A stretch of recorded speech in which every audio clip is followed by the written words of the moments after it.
Good day to you one and all. Excuse me. It is I, Justin Hawkins, and this is Justin Hawkins Rides Again.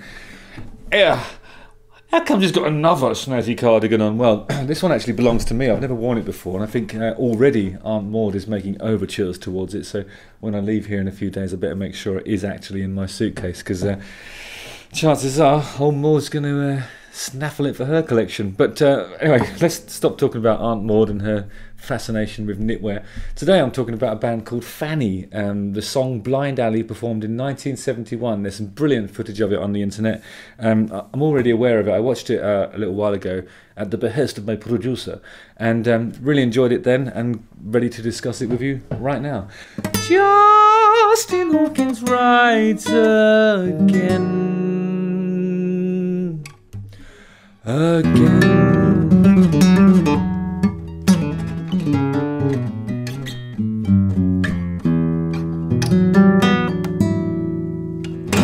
think the first thing I'll do is I'll read you a few comments that were on the video that we're going to look at. Superdriver777 said, the drummer is a beast! In capital letters. All of them are immensely talented. Can't believe I haven't heard of them. But then again, I can. The music industry is stupid sometimes. What a band. W. Bertie said, you'd think a song as powerful as this would be some sort of rock standard. High praise indeed. Fanny was an American all-female band active in the early 70s. They were one of the first notable rock groups to be made up entirely of women, the third to sign with a major label, and the first to release an album on a major label in 1970. They achieved 2 top 40 singles and released 5 albums. Brilliant. The band resisted suggestions by the record company to dress in a typical girl group style or to emphasise their sex appeal, and rehearsed regularly, wanting to acquire a reputation based on their musical talent. They didn't want it to just be about women, you know what I mean? Or just because they're women. They wanted to be recognised as equals. I don't think in those days it was as easy as that. I mean, you've got to remember, I don't know what year it was. What year was Dr. No? Oh yeah, okay. So in 1962, Dr. No came out. And at that point, there was a character in there who was a doctor and also happened to be female. And I remember the scene when Sean Connery as James Bond is introduced to this character, and then her being a medical professional and also female was so startling that he goes, a woman, in a sort of, like that. Gene Millington later said that Fanny had to have a strong live presence in order to overcome audiences' perceptions that women could not play rock music well. The group were more successful in the UK and Europe, where audiences appreciated their music and respected their work, as opposed to the US. Ah, that's weird, isn't it? In North America, I suppose they were less inclined to accept these brilliant women. Oh dear. Vocalist Alice de Burgh was disappointed to discover that some record company executives merely treated Fanny as a gimmick that should not be taken seriously. I mean, it is a funny name, though. Let's just address that. Later, all-female bands such as the Runaways and the Bangles have cited Fanny as a key influence. Brilliant. I love the Runaways. I love the Bangles. Let's have a look at this video here and find out what all that fuss is about.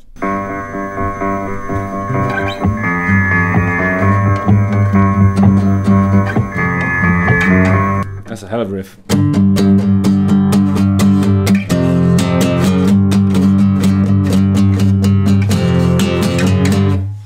Has to be in G, because it's a piano. They're not going to put a capo on a piano, are they? Somebody should invent a capo for pianos. That'd be cool, wouldn't it? You just play everything in C.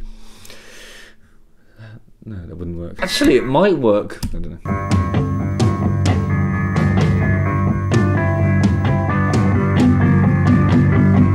Oh yeah, that's cool.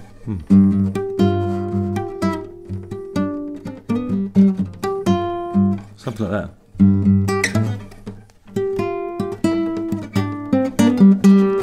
I think it's fair to say it's in G. Take care of yourself. This is your story. Okay. Well, this blue screen thing's cool, isn't it? Take care of yourself. This is your story.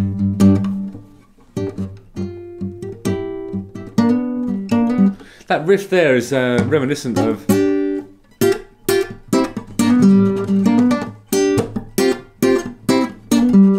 I mean, it's in a different key, I think.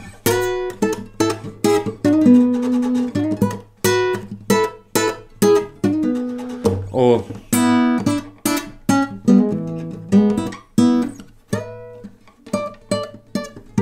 I'm not sure. I think the AC/DC one, Gone Shooting, has got a very similar riff to that, just played on the guitar by probably Angus or Malcolm.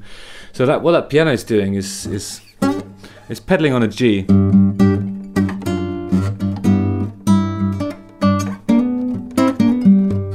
And then it's got this sort of descending motif in sort of.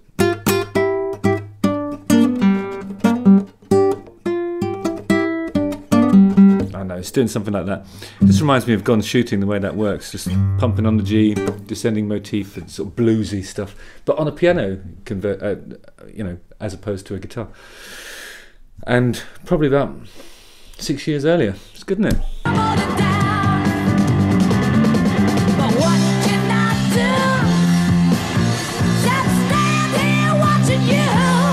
Wow.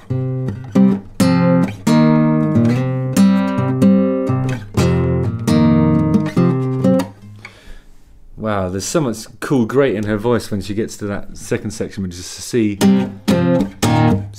F, whatever that key is, D sharp.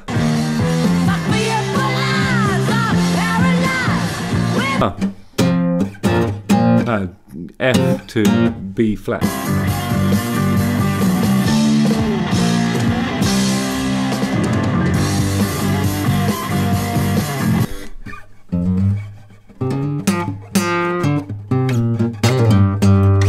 There's some really cool guitar playing going on. That's a 335, I think, Gibson 335. Hardly seen this guitar player thus far in the video, but here she is kicking ass with a, I don't know, really awesome saturated sound on a 335 going through, well, what are those amps there? One of them's, I don't know what she's playing through actually. Really, that's a meaty sound.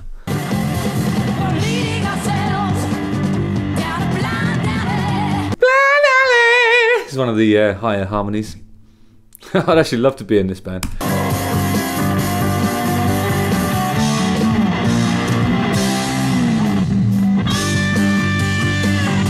So those lead parts, they've really saved that nasty sound for like the post-chorus tags.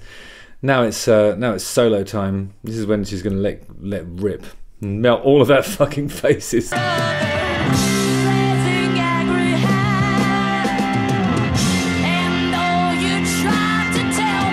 I love her voice. It's unbelievable, isn't it? Really versatile as well. You hear that in this middle 8 section dropout.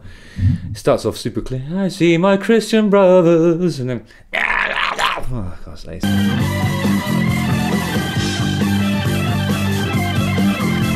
Really, really solid Hammond organ face there as well.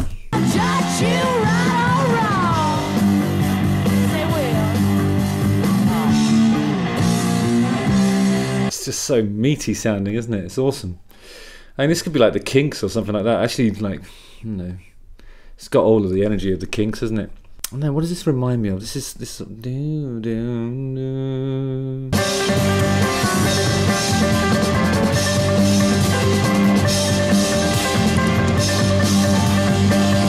This wig out section is when you're really hearing like a band that's a really well rehearsed band. It's super tight, and they're, I don't know, this.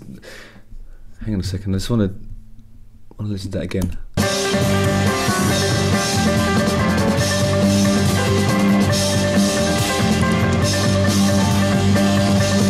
Yeah, some sort of Keith Moon style drumming going on there. That is what it reminds me of. It reminds me of The Who. Does anybody else get that? Use the comment section.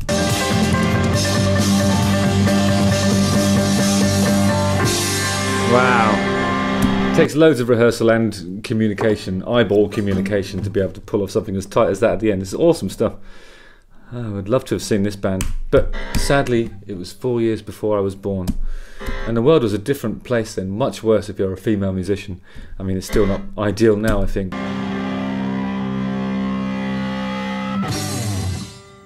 That just kicks ass. Yeah, so there's some good documentary stuff on there. I think we'll put some links to it in the comment section here, because I remember reading or watching something about these guys and how challenging it was for them, and the decisions that they made, and you know what became of them. is all documented on YouTube somewhere. So if that's possible, my producer will put the links there. So yeah, if you get a chance, check out some Fanny. Check out the band Fanny. Justin Hawkins rides again.